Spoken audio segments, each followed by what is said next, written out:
हे 8.5 इंच, हे 5. आपण आता याचा आडवा मोबाईल पाऊच करणार आहे. तर याची रुंदी 5 इंच आहे आणि लांबी 8.5 इंच. तर हे याला अस्तर जोडून घेतलं आहे. याचे दोन पीस आणि हे 1.25 इंचावर चेन लावण्यासाठी कट केलं आहे मी एक. आणि याला अस्तर ह्याच मापाचं घ्यायचं आहे. तर आपण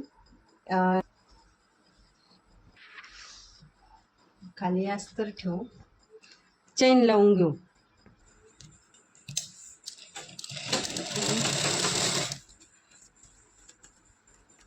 हे अशी जोडून घ्यायचे चेन, कापड आणि मग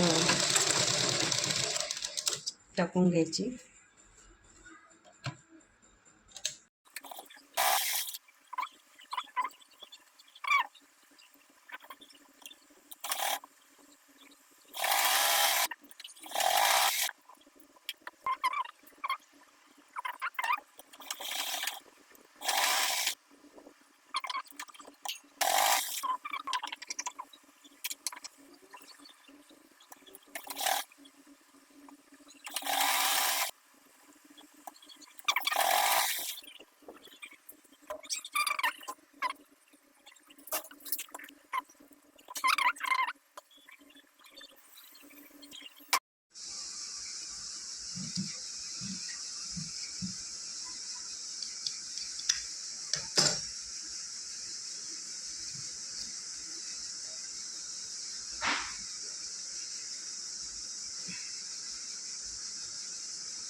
अशा पद्धतीने मस्त 2 कप्प्याची इथे मोबाईल ठेवू शकता, इथं सुट्टे पैसे वगैरे ठेवू शकता आणि सुंदर असे पाऊच तयार झाला आहे.